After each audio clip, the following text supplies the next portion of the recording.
Welcome to Western Technical College Business and Industry Services.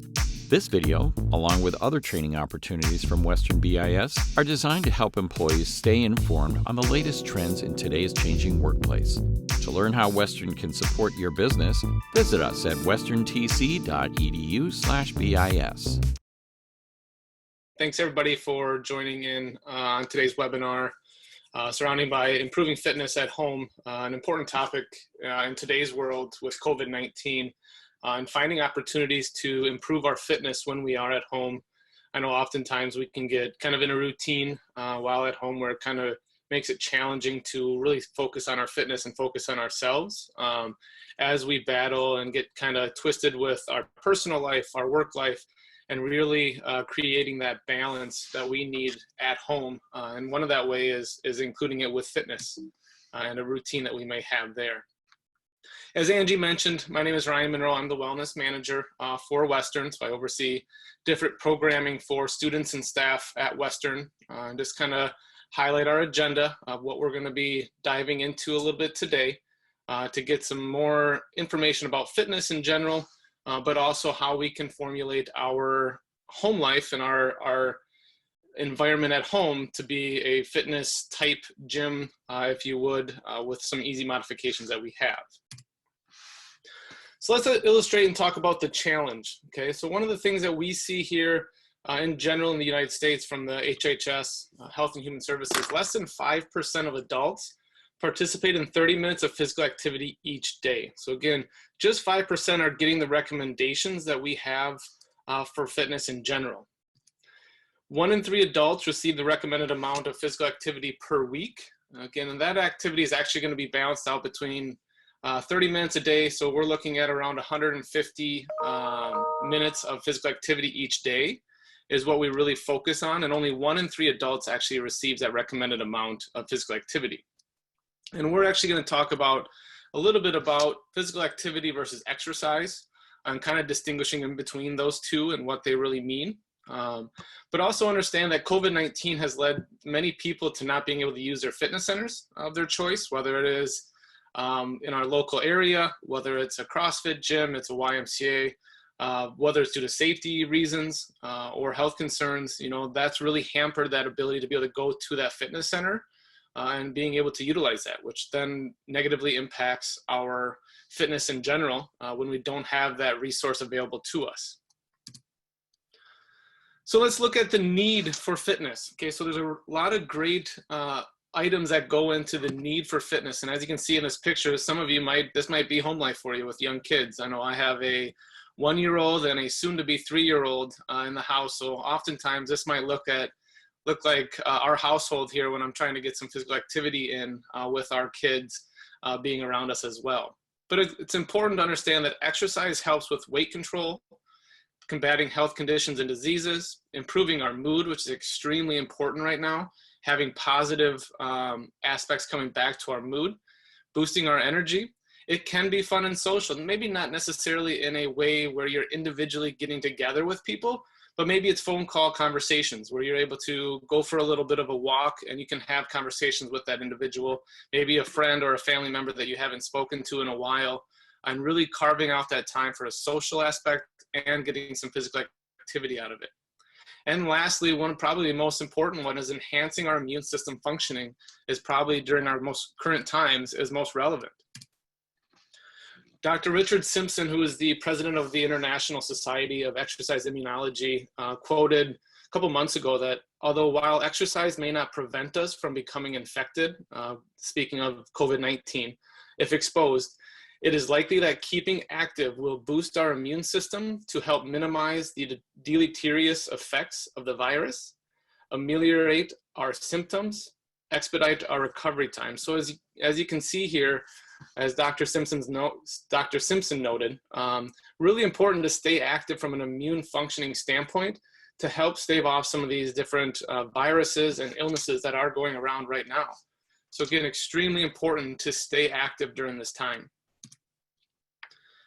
One of the things that we always want to focus on are what are the barriers for keeping us from exercising. And as you can see here in the slide, excuses are all around us. And so we have an opportunity to identify what are the reasons why we're not going to a gym or why we're not exercising in general? And especially right now with our current state of times, there's an abundance of reasons why someone might not be exercising. But it's important to understand the overall benefit of exercise so that we can start to implement our plan moving forward.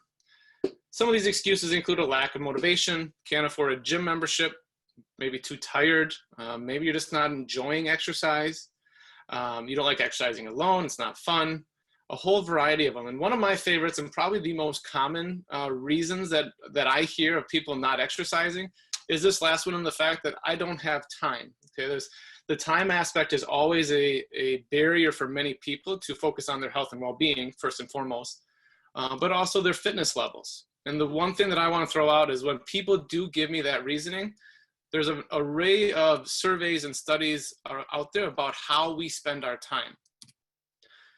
So one of the things that we look at is what is the average amount of daily TV time that we have and that we utilize and we look at. And what the Nielsen Total Audience Report in 2019 found is that roughly 4.5 hours per day are spent watching TV. So again, as you can tell, is it really that we don't have time, or is it that we're not prioritizing our time to implement exercise? Again, if we only need 30 minutes a day for physical activity, for health benefits and health maintenance, I think we can squeeze in that. So again, it's not necessarily that we don't have time. Okay, it's more so that we don't prioritize our time. Secondly is we will identify how can we implement fitness in our busy lives, as many of us do have busy lives, have young kids, have family life that we're balancing, but also our work life as well, that we're trying to balance and keep these all afloat during this time. When we talk about fitness programming, it's important to understand the FIT VP principle. Okay, so we're not going to dive too much into this. This isn't going to be an exercise physiology class, but understand these key principles are really important when we talk about developing a plan for fitness, which is extremely important, so that you can start to monitor your exercise, have a plan that you're following regularly, and things that you can help develop over time so that you're improving your fitness levels. The FIT VP principle is frequency. So when we talk about frequency, how often per week are we going to exercise? If you're new to exercise and you're not exercising regularly, you might start off at 2 days of exercise a week and build up over time and progressing that, which is one of our main principles. When we talk about frequency, we want to get roughly 5 days of physical activity or exercise each week. Ideally, we'd like to have 30 minutes every day of exercise. And again, 150 minutes is what is recommended for maintenance. So again, that gets split up into 5 days of 30 minutes of activity. Intensity, when we speak about intensity, this is ways that we can improve our fitness levels through low intensity activity, but also through high intensity activity. And so for one example of intensity, we might go for an hour walk at a fairly slow pace, just so we can make it that entire hour walk. But then the next day we might go for a 30-minute walk, and it's a higher intensity. It's almost like a speed walk that we're going to, where we're really trying to increase our heart rate and really trying to get our heart rate up there so that we're getting different benefits from our exercise routine. The third one is time. How much time are we going to go through? And time and intensity are usually an inverse relationship. So as intensity goes up, the time that we spent exercising is going to go down. We can't really sustain a 5-hour exercise routine at an extremely intense level. So again, that's usually an inverse relationship, but understand that when you're marking out your fitness routine that you're going to do at home, chart it out so that you know how much time you're going to spend with it as well. Block it off in your work calendars, block it off with your family, making sure that you know that this is time where I'm going to be able to exercise. And the last one is type. And I always tell people when we talk about the type of exercise, because one of the big reasons why people don't exercise is they say they don't enjoy it. So the key thing that you want to find when you talk about the type of exercise is identifying that modality that you enjoy, whether it's walking, it's hiking, biking, running, whatever it is that you enjoy is what you should really focus your time on to be able to make sure that it's sustainable over time. Because we don't want to start an exercise routine and then after 3 weeks, it's like, gosh, I really hated this fitness routine. It just wasn't for me. Because it's a lifelong habit that we're trying to develop. And so the type of exercise is extremely important to what you choose. Variation as well is important. So we want to vary our exercise, making sure that we're able to not necessarily overstress our body, but we're also being able to keep it fresh so that we don't get burnt out on the type of exercise that we're doing. So maybe one day we'll go for a walk. The next day we might go for a bike ride, maybe a swim, kayaking, canoeing, things like that, that are some good ways to be able to stay physically active.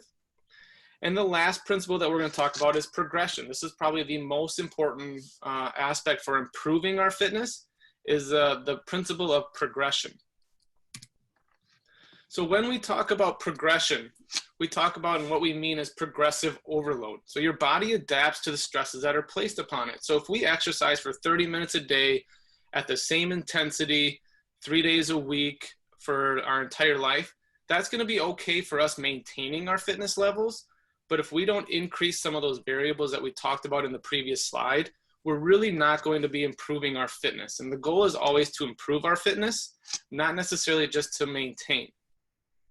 So one aspect and example of progressive overload is the theory of Milo and of Croton.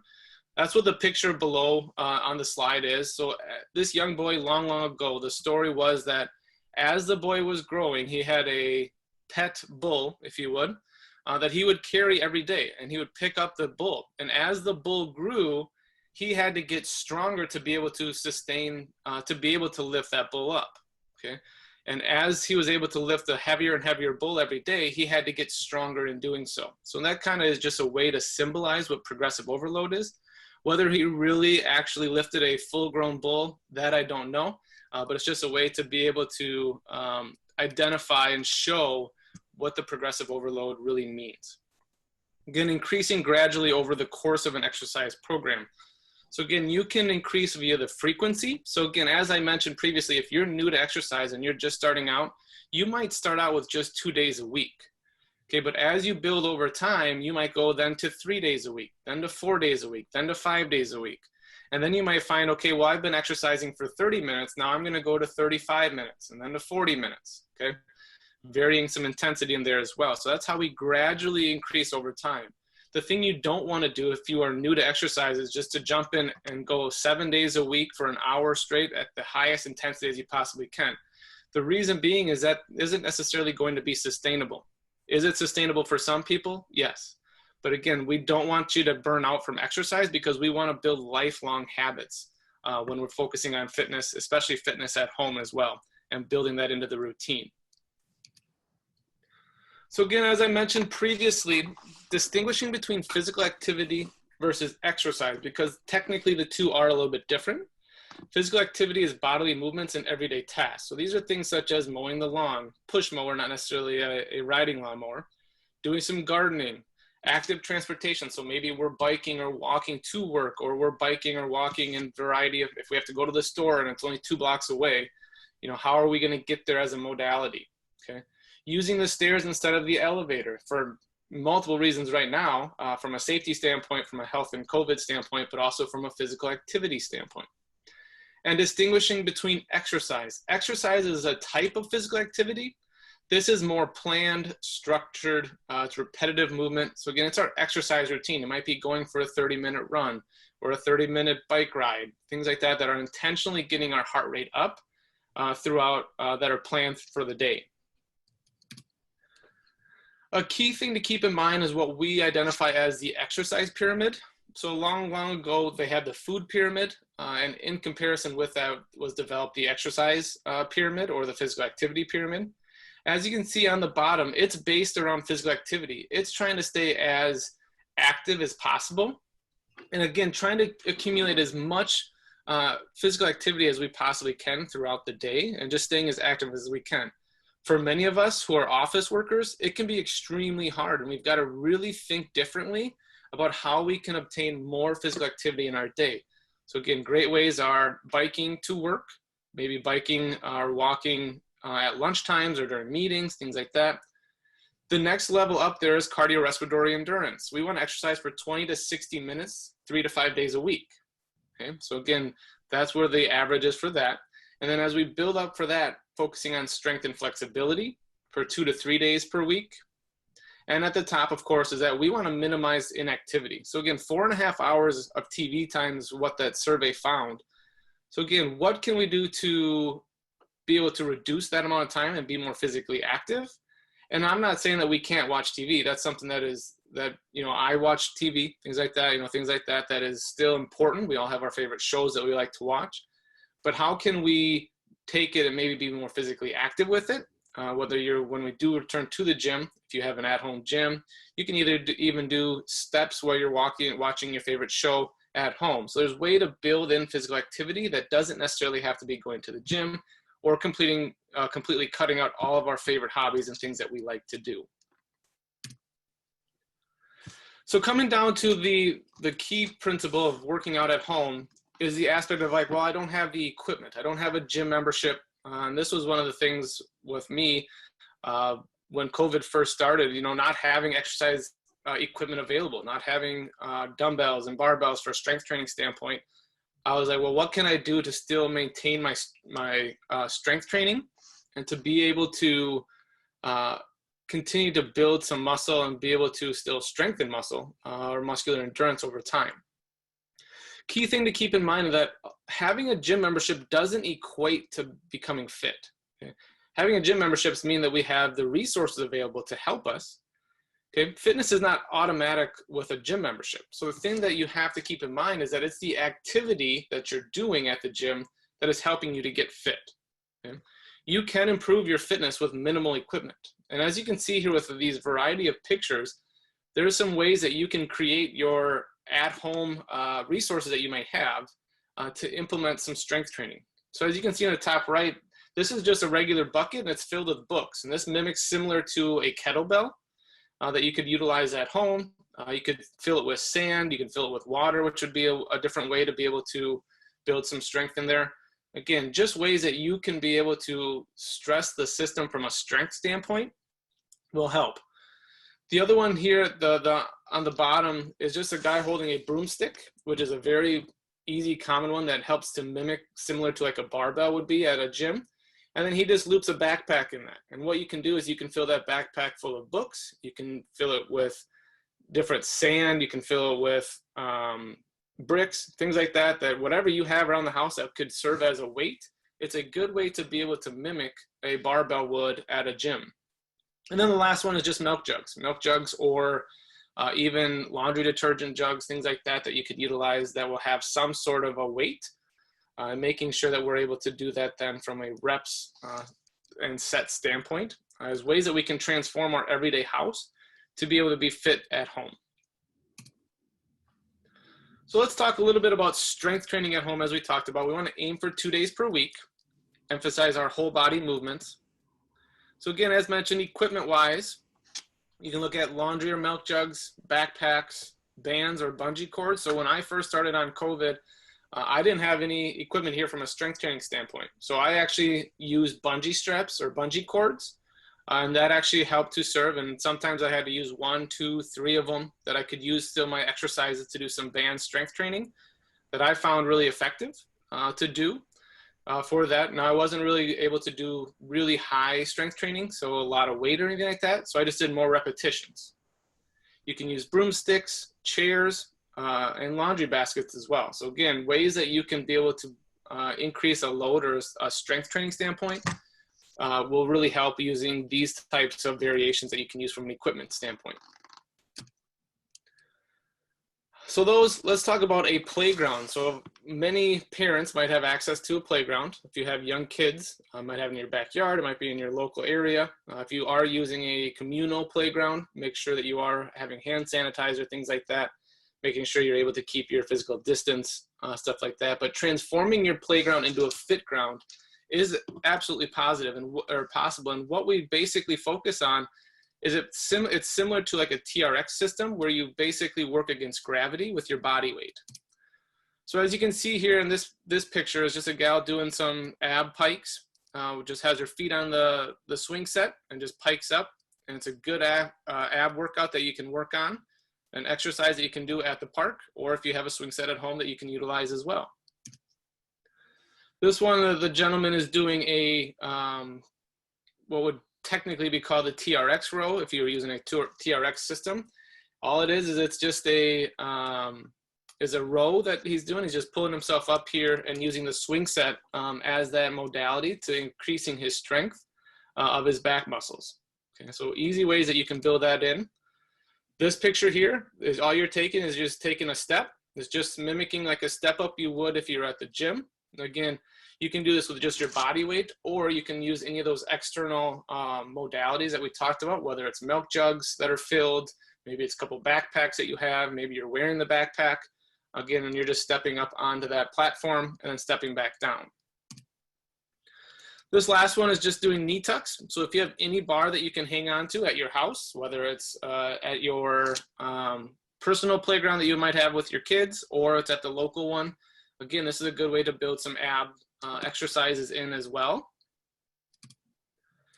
This last one is kind of a variety that this gal is showing. You can see just doing some different, this is a hand stand right here that she's working on. This here is an ab exercise, kind of like an ab rollout, where she just kind of extends herself and then pulls herself back in. This is a lunge that she has that's kind of assisted, so she's able to pull herself up using that seat there. And the last one is just an inverted push-up, or just a regular push-up that he's doing using the edges of the swing set there. So again, you can transform your environment that you have at your house. It's just being able to think creatively and having that intent of what you want to do and how you want to do it for transforming that location. Thinking about cardiovascular activity, again, extremely important. You want to aim for 30 minutes of exercise 5 days a week. So roughly 150 minutes for maintenance, okay? You want to focus on 150 plus minutes if you want to really focus on weight loss or health improvement is what it takes. So again, this could entail running, biking, hiking, it could be stairs. HIIT is a high intensity interval training, so it's going fast for increasing your heart rate for 3 to 4 minutes, and then maybe you're backing down and then you're going a lower activity for maybe 2 or 3 more minutes, and just kind of alternating back and forth with those. So coming down to the key one in building in fitness, which is important, is first off, we need to make fitness a priority in your day. Just like you schedule your meetings, just like you schedule time for your breakfast, lunch, and dinner, it's important to make fitness a priority in your day, making sure that we're doing it on a daily basis. Okay. Examples might include maybe walking meetings. So when we're having these types of meetings, that you can still go for a walk while being able to listen to the presentation. You're able to join in on phone meetings. Maybe you want to have a social aspect where you're calling friends. Again, being able to go for a walk during that time definitely is a great way to build in some fitness and burn some calories and stay active. Keep in mind that the small steps lead to big, big gains. Okay? Break down your exercise. If you don't have a 30-minute or an hour time frame to be able to just allocate to exercise because of busy lives, things like that happen, you can break your exercise into 10-minute periods. So maybe if you do a 10-minute exercise or walking routine during breakfast, lunch, and dinner, that's going to be your 30 minutes of day that is recommended. Okay, so it's just being intentional about building in fitness with your day. And the last one is exercising with your family. Okay, as I mentioned, I have a 3-year-old at home, and there's many days where I was outside doing my exercise routine using her swing set. And it was just ways to be able to build in playtime with her. And it was actually kind of funny because she actually started mimicking the things that I was doing. So she now can mimic or try to do push-ups, things like that she saw. Jump squats were one of the things that I was working on. So she really enjoyed doing that. And so it's important for them to develop and have that fitness aspect, especially with many kids that aren't in school and maybe not getting that physical education class. It's a good way for them to be active as well. And lastly, just some tips for improving your fitness. Again, one of the most important fundamental pieces is tracking your workouts, using the FIT VP principle, making sure that you're tracking your workouts. What research has shown is that the more that you track and the more that you record your workouts, the more likely you are to stick with those workouts and to build over time. Integrate it into your daily life. It is a priority, just like brushing your teeth, eating, everything else. Fitness is a priority that is extremely important. Sneaking movement into your routine. So again, maybe you have a 30-minute webinar that you want to be on, or a 30-minute presentation, or maybe you're having one-on-ones with a staff member. Okay, you can do those via walking if you're not having to share your screen or do some sort of fashion that way. Again, keep in mind to exercise daily and to move often. So again, moving as much as you can, using your staircase at home, using some resources that you may have at your home. But again, exercising daily but moving often is extremely important to remember. And lastly, stay motivated. So the thing is that you want to do the things that you enjoy, make it realistic. Okay, so don't just shoot for the moon on the first try. Okay, build up to it to get to that moon. Okay, it's important to keep and stay motivated over that time. So I'm going to pass it over to Angie. I know there's about 5 minutes left. I don't know if there's any questions that are available or that we have, but we can definitely take those during this time. Yeah, if anybody wants to, I'll kind of watch the chat. So if anyone has questions, please go ahead and put those in there. Just kind of thinking about one of the things that I noted as you were talking a little bit is, can you speak just a little bit to like mood? You know, right now is really kind of a anxious time just in history and how we feel, how exercise really can impact your mood. Yeah, absolutely, Andy. And exercise is extremely important from a mood standpoint as it helps to release endorphins. It's excellent. Exercise really has a wide variety of benefits. Mood is probably one of the most important ones, especially during this time of helping to reduce our stress. It actually provides a physiological response that improves our mood, releasing endorphins, making us feel better. You know, the other part of that is when we do exercise, if you're able to carve out 30 minutes of you that you can just go by yourself, okay, well, maybe the significant other has the kids, if you have children at home, or it's time that maybe your lunch break or whatever it is, where you can carve out time where you're able to just focus on you, because this time is extremely difficult doing that, as many of us are wearing many hats. Okay, but being able to just set aside time where you're being intentional about focusing on yourself, relaxing, enjoying nature, things like that, that really have a cumulative effect on our mood. Awesome. One of the questions that came in, we've got some really positive comments for you and appreciating the content that you shared.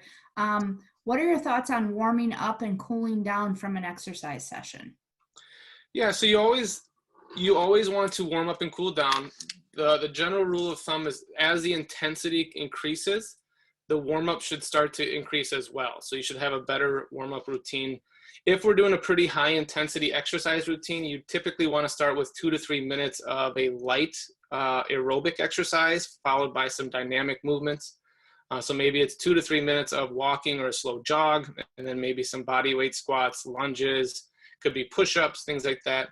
The time could be anywhere from 10 minutes for a warm-up as the intensity increases. If we're simply going for a walk, okay, you can just simply start going there because it's not a high enough intensity and it's not a performance-based one. So you could just start off going for your walk without really needing a warm-up, or building your warm-up in as part of that walk, where you start out at a slower pace, and after a couple minutes that you're able to build that up. From a cool down standpoint, if it's a high intensity, typically start by walking a little bit and then end with some static stretching. Stretching the muscles that we used is what we looked at. Okay, great. One of the questions that came in is, does the exercise routine vary based on age? It seems important to receive instruction on most appropriate exercises for neck, back, shoulders, knees as these parts age. Absolutely. First and foremost, especially when we consider the age, it's always important to make sure that you are safe to exercise and safe to do it from individual standpoint, working with your primary care provider, making sure that it is first and foremost safe for you to exercise is the fundamental piece before we start it. But it definitely varies by age. And the biggest thing to understand is to know your body and to be able to push yourself as much as you can within your limitations, as age does have an absolute factor. Again, so it has a factor, it has a limiting factor for many, but it doesn't have to be the end all from an exercise standpoint. There are still things that we can do. Exercise is still good for people in their 70s, 80s, and 90s, and so it might be totally different from what a 20-year-old is doing, but it's still some form of exercise. And the key thing is always doing what you can do and what you enjoy doing. Okay. We'll take one more question here that came in. You mentioned increasing your time intensity of exercise over time. Do you ever really reach a cap? Yes, you reach a cap based on what your availability is. So again, we can increase the time aspect as much as we can, but if we don't have 2 hours to exercise on a daily basis, that's going to be our limitation. From an intensity standpoint, you really wouldn't necessarily reach a cap. It's based on what you can do. So there might be some times where you do a fairly high intensity activity, but you're only able to do it for 15 seconds at a time. So for example, maybe a sprint, if you're a younger individual, or maybe it's stairs. You're only able to do that maybe for 15 seconds, and then you're gonna need to stop and take a break. Okay, but you might do that over time and build up over time. So there's more of a barrier, a cap from a time standpoint than the intensity piece. The key thing to keep in mind when you talk about the intensity piece, though, is making sure that it's safe with your provider. As you get some of those higher intensity activities from a heart standpoint, making sure that that piece is safe. Okay, that's awesome. There's just a lot of very positive comments coming in for you, and appreciation for the presentation. I will ask one thing. I know that we have a lot of businesses and coworkers from Western on the webinar today. And one of the things that I will say from a business standpoint that I appreciate about Western, and that if you're from another company, I would encourage conversations on fitness programs and some of the simple things and rewards you can offer employees in doing that. And that is something that we can absolutely help consult on and share our experiences as well. One of the things for the webinar today, we have a portal that we can kind of log different things that we've done to improve our fitness. And I know that this is something that we can do as employees. And I see some employees have asked questions on the best way to do that. Ryan, can you just touch on that for the Western coworkers that are on the webinar today, how they can log this? Yeah, so for this participation in this seminar specifically, you can just simply go into the portal and just note seminar attendance, and then just put the topic into this. It will ask you to upload a document. So it could just be a screenshot. It could just be the email invite, any type of document that you have. That's just a regular barrier that we have from the system-wise. So you don't necessarily need any particular document. You can just submit the seminar attendance. From a fitness log standpoint, again, it's aiming for 15 activities per month. And when you do that, then you can submit that and you earn that incentive amount as well. Okay. And Angie, I didn't have my contact information on here, but if there's any external people, businesses that are on the meeting that want to get in touch or have questions and follow up, if you want to share my contact information, that's totally fine to do. Sure. Yep. We're happy to do that. And I would just say that if there are any individual questions, you can always reach out directly to us in Business and Industry. And that's bis@westerntc.edu. So again, thank you very, very much, Ryan. Thanks everyone for joining us today. Thank you for viewing this video from Western Technical College Business and Industry Services. Learn more about the hundreds of training and development opportunities available for your employees at westerntc.edu/bis.